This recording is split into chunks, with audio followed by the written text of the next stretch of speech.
Hello viewers, welcome to our channel. RP এডুকেশনে তোমাদের প্রত্যেককে স্বাগত। তোমাদের আজ থেকে নতুন সাবজেক্ট শুরু হচ্ছে ইভিএস। অনেক ক্লাস হয়ে গেছে, কিন্তু ডিটেলস ক্লাস আজকেই প্রথম ক্লাস। ঠিক আছে, তোমাদের target primary TET 2022 SST PT WBCSC group C group D সহ যে কোনো রকম কম্পিটিটিভ এক্সামের জন্য কিন্তু এই ক্লাসটি ভাইটাল, গুরুত্বপূর্ণ। একদম আজকে থেকে শুরু হচ্ছে পরিবেশ ক্লাস। এবার আস্তে আস্তে যখনই হবে ধীরে ধীরে এগোবে। ঠিক আছে, তো আজকের টপিকটাই রেখেছি পরিবেশ বা পরিবেশ বিদ্যা। একদম important topic, question oriented details class. ঠিক আছে, আজ থেকে তাহলে তোমাদের শুরু হচ্ছে ইভিএস এর ডিটেলস ক্লাস। যখনই হবে এবার 1 2 3 এইভাবে করে ক্রম অনুযায়ী ক্লাসগুলো চলতে থাকবে, কারণ অ্যানালাইজ ক্লাস টেটের অলরেডি দিয়ে দিয়েছি। সেখান থেকে তোমরা দেখে নেবে কোন কোন টপিক আমাদেরকে পড়তে হবে। প্রথমে এগুলো হয়ে গেলে তারপর জিকে ওরিয়েন্টেড কোশ্চেনে আমরা যাব। আগে এগুলো অনেকগুলো টপিক কমপ্লিট করে নিই। দেখো, পরিবেশ প্রথম ক্লাস, সেই কারণে পরিবেশ পরিবেশ পাঠের মূল প্রয়োজনীয়তা কি, পরিবেশে যাওয়ার আগে এটা জানতে হবে। দেখো, পরিবেশ পাঠের দ্বারা আমরা কি করতে পারি, একদম ছোট শিশুরা যেভাবে শেখে আমরাও সেইভাবে শিখবো ডিটেলস থেকে। ঠিক আছে, কোশ্চেন ওরিয়েন্টেড ডিটেলস, যাতে কোনো কোশ্চেন না ছাড়তে হয়। তো পরিবেশ পাঠের দ্বারা আমরা পরিবেশের বিভিন্ন ঘটকের যে ক্রিয়া পদ্ধতি তা আমরা জানতে পারি। বিভিন্ন ঘটক যে ঘটে, হ্যাঁ, যে ঘটে বা যার দ্বারা হয়, সেই ঘটকের ক্রিয়া পদ্ধতি আমরা জানতে পারি। বিভিন্ন পরিবেশগত ক্ষয়ক্ষতি এড়াতে পারি। এগুলো থেকে আমরা অনেক কিছু শিখতে পারি, জানতে পারি এবং পরিবেশের ভারসাম্য বজায় রাখতে সচেষ্ট হতে পারি। এই এত কিছুর জন্য আমরা পরিবেশ পাঠের মূল প্রয়োজনীয়তাটা অনুভব করে থাকি। এবার সাবজেক্ট যেহেতু এনভায়রনমেন্টাল স্টাডিজ বা সায়েন্স, তো পরিবেশ বিজ্ঞান বা পরিবেশ বিদ্যাটা কি, আগে পরিবেশ জানার আগে এটা দেখে নিতে হবে, কারণ আমাদের সিলেবাসকে এটাই আছে ইভিএস। ঠিক আছে, এনভায়রনমেন্টাল স্টাডিজটা আমরা কি দেখব।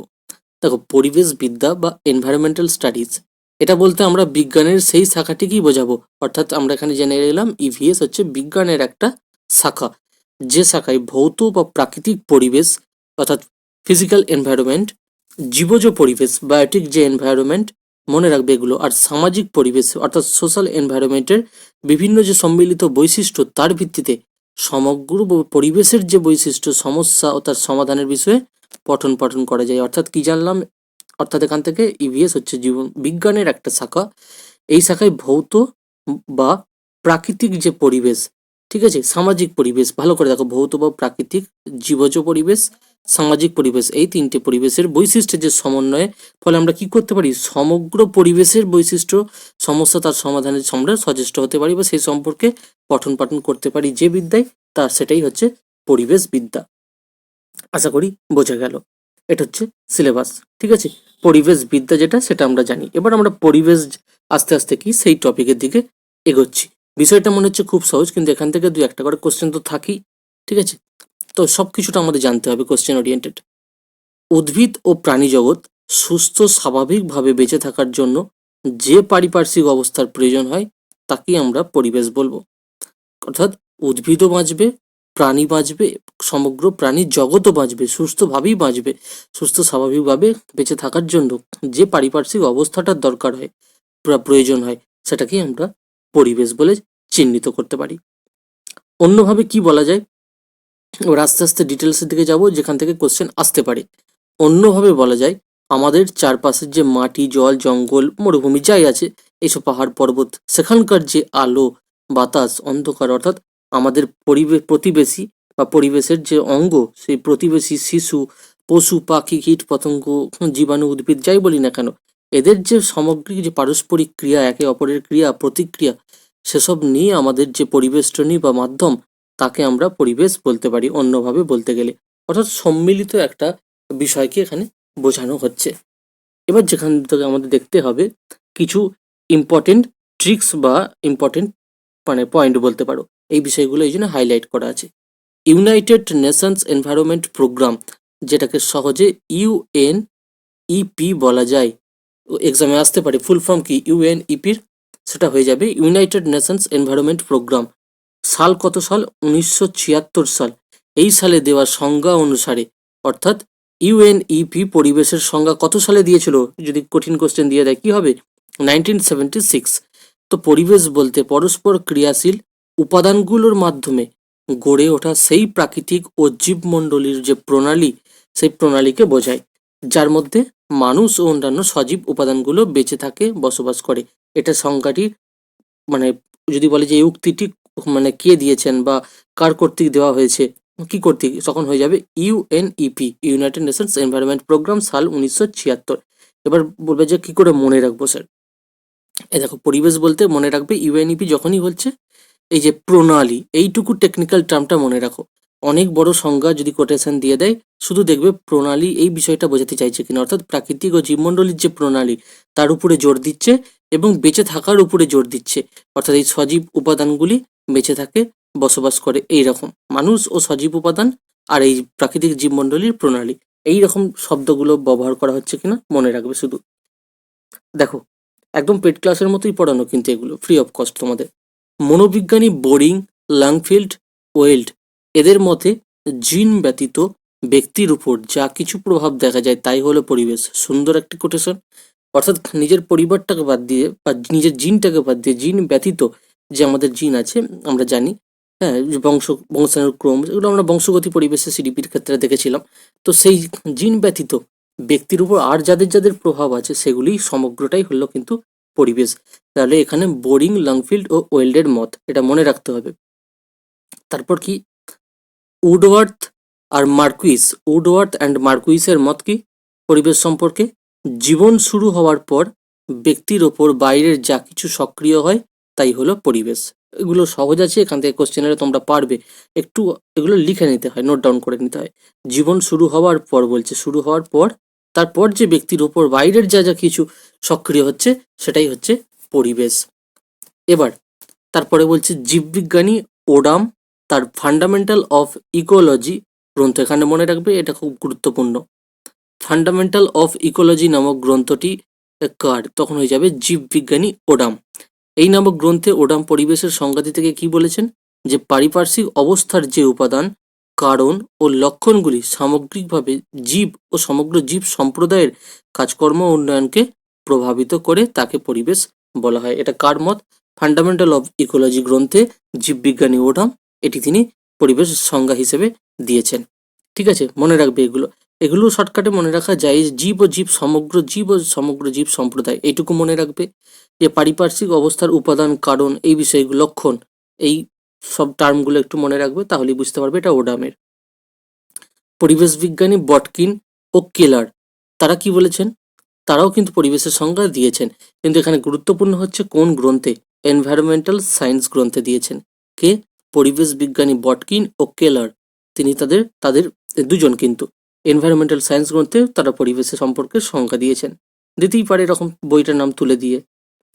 ঠিক আছে, তাহলে এই ছিল গুরুত্বপূর্ণ বিষয়। এবার আমরা দেখব পরিবেশের উপাদান। পরিবেশ সম্পর্কে সংজ্ঞা সম্পর্কে কত গুরুত্বপূর্ণ প্রশ্ন হতে পারে অ্যানালাইজ করে দিলাম। দেখো, পরিবেশের যে উপাদানগুলি কি কি, পুরো ফুল ক্লাস যে যত করবে তত বেশি জানতে পারবে। এই কারণ তোমাদের রিকোয়েস্টে কিন্তু ডিটেলস ক্লাস শুরু। সিডিপি, বাংলা সবই হয়ে গেছে, ইংলিশ ম্যাথ তো আছেই। এবার দেখো ইভিএসটাও হয়ে গেল। পরিবেশের উপাদানগুলি কি? পরিবেশের উপাদানগুলিকে মূলত দুভাগে ভাগ করা যায়। দুই ভাগে, কি কি? অজৈব উপাদান, অজৈব উপাদান আর কি উপাদান? এখানে বলছে জৈব উপাদান। এবার জৈব উপাদান কি কি? অজৈব আর জৈবিক উপাদান। অজৈব উপাদানের মধ্যে পড়ছে জল, আলো, মৃত্তিকা, এইসব ইত্যাদি অনেক আছে। জল, আলো, মানে মাটি অনেক আছে। আর জৈবিক, উদ্ভিদ, প্রাণী, অণুজীব, এইগুলো রয়েছে। এগুলো উপাদানগুলি, এগুলো জানার জন্য তোমাদেরকে বললাম। জৈব ও অজৈব উপাদানগুলিকে মূলত দুই ভাগে ভাগ করা যায়, আরো এর থেকে আরো অনেক খুঁটিনাটি তথ্যে যাওয়া যেতে পারে। তো পরিবেশ প্রধানত কয় প্রকার হয় এখানে জেনে নিতে হবে। পরিবেশ মূলত কয় প্রকার হয়? তিন প্রকার। ভৌত পরিবেশ, সজীব পরিবেশ, সামাজিক পরিবেশ, প্রধানত তিন প্রকারের হয় পরিবেশ। আর পরিবেশের উপাদান মূলত দুই ভাগে ভাগ করা যায়। উপরে আরো কি আলোচনা করেছিলাম পরিবেশ বিদ্যা সম্পর্কে, এখানে এই যে ওগুলো শেষের দিকে আছে, আর ওর পারবে। এই যে ভৌত, এবার শুরু হচ্ছে তাহলে। ভৌত পরিবেশ, সজীব পরিবেশ, সামাজিক পরিবেশ। ভৌত পরিবেশ কি বা তার আন্ডারে কি কি পড়ে? ভৌত পরিবেশ এ সম্পর্কেও আমরা ক্লাসের শেষে একটু আলোচনা করে দেবো ইন ডিটেলস, তোমাদেরকে একটু তথ্য দেওয়ার জন্য। বায়ুমণ্ডল, শিলামণ্ডল, বাড়িমণ্ডল ইত্যাদি। প্রাকৃতিক পরিবেশ হলো ভৌত পরিবেশ। তাহলে ভৌত পরিবেশের উদাহরণ কি? বাড়িমণ্ডল, শিলামণ্ডল, বায়ুমণ্ডল। এগুলো শুধু এইটুকু জেনে রাখতে হবে, এগুলো বেসিক কনসেপ্ট। শেষে আর একটু করে তোমাদের সামান্য বলে দেওয়া হবে, প্রায় হয়েই এসছে। দেখো সজীব পরিবেশ, সজীব পরিবেশের মধ্যে কি উৎপাদক খাদক বিয়োজকের যে মিলিত পরিবেশ সেটাই হলো সজীব পরিবেশ। তাহলে সজীব পরিবেশে কাদের মিলিত পরিবেশ এক বলা যায়? উৎপাদক খাদক আর বিয়োজক। আর লাস্ট হচ্ছে সামাজিক পরিবেশ 3 নম্বরে, সেটা কার? সামাজিক মানে বুঝতে পারছো, সোশ্যাল। তো পরিবার সংঘ প্রতিষ্ঠান ইত্যাদি প্রত্যেকটি কিন্তু ক্লাব যাই বলো না কেন এগুলো সামাজিক পরিবেশ। ঠিক আছে, এগুলো মনে রাখবে, এগুলো তাদের উদাহরণ। কোনটা কোন পরিবেশের উদাহরণ পরীক্ষায় কিন্তু দিয়ে দিতে পারে।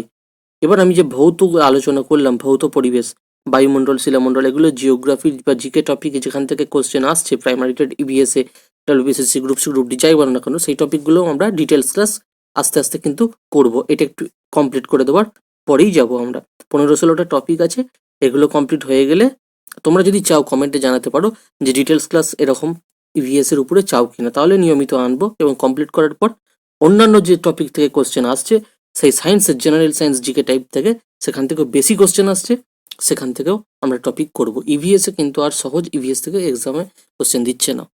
তো বায়ুমণ্ডল ভৌত পরিবেশের এগুলো বায়ুমণ্ডল শিলামণ্ডল ইত্যাদি বাড়িমণ্ডল। তো এখানে জেনে নিই, ভূপৃষ্ঠ থেকে কয়েক হাজার কিলোমিটার পর্যন্ত উপরে যে গ্যাসীয় আবরণ, বায়ুমণ্ডলের কথা বলছে কিন্তু, গ্যাসীয় আবরণ পৃথিবীকে ঘিরে রয়েছে তাকে আমরা বায়ুমণ্ডল বলবো। অর্থাৎ এটি একটি গ্যাসীয় আবরণ যা পৃথিবীকে ঘিরে রেখেছে ভূপৃষ্ঠ থেকে কয়েক হাজার কিলোমিটার পর্যন্ত উপরে। বায়ুমণ্ডলে সব থেকে কি পরিমাণে বেশি থাকে আমরা জানি, নাইট্রোজেন। এই বায়ুমণ্ডল এর মধ্যেই থাকে, নাইট্রোজেন থাকে 78.08%, অক্সিজেন থাকে 20.94%, কার্বন ডাইঅক্সাইড থাকে 0.03%। হলো বেসিক নলেজ। এটা গেল বায়ুমণ্ডল। শিলামণ্ডল, শিলামণ্ডল হচ্ছে পৃথিবীর হয়েই এসছে প্রায়। দেখো এবার শিলামণ্ডল, শিলা থেকেই বলছে শিলা গঠিত, পৃথিবীর শিলা গঠিত কঠিন বহির আবরণ। বহি মানে কি? বাইরের আবরণটা। শিলা গঠিত যে বাইরের আবরণ পৃথিবীর, তার সেটাকেই বলে কি? শিলামণ্ডল। অনেকগুলো আছে আবরণটা। তো শিলামণ্ডলের অপর নাম অশ্বমণ্ডল। তো ভূপৃষ্ঠ থেকে প্রায় 35 কিমি গভীর পর্যন্ত শিলামণ্ডলের ব্যাপ্তিটা জুড়ে আছে। এগুলোও তোমরা অনেকেই জানো, ভূপৃষ্ঠ থেকে বলেছে, মনে রাখবে এটা। আর লাস্ট কি? বাড়িমণ্ডল। এগুলো বেসিক কনসেপ্টের জন্য দিচ্ছিলাম। এবার তোমাদের হোম টাস্কের কোশ্চেন দেবো, আগে জেনে নাও বাড়িমণ্ডলটা।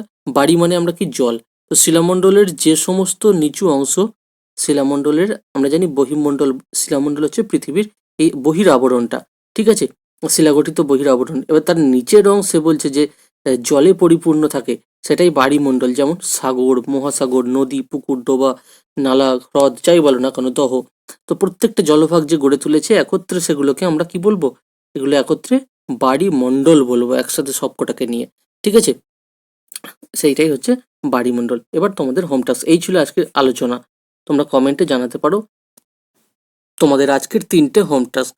প্রথম কোশ্চেন, ওডাম ওডাম কোন গ্রন্থে পরিবেশের সংজ্ঞা দিয়েছেন? ওডাম তার কোন গ্রন্থে পরিবেশের সংজ্ঞা দিয়েছেন?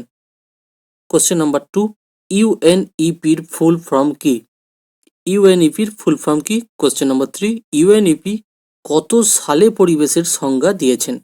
ইউএনইপি কত সালে পরিবেশের সংজ্ঞাটা দিয়েছে? এই হলো 3টে কোশ্চেন। তোমরা প্রত্যেকে কমেন্টে অ্যান্সারগুলো জানাবে। ভালো লাগলে অবশ্যই লাইক কমেন্ট শেয়ার করতে ভুলো না। এটাই কিন্তু ডিটেলস ক্লাসের প্রথম ক্লাস ইভিএস এর।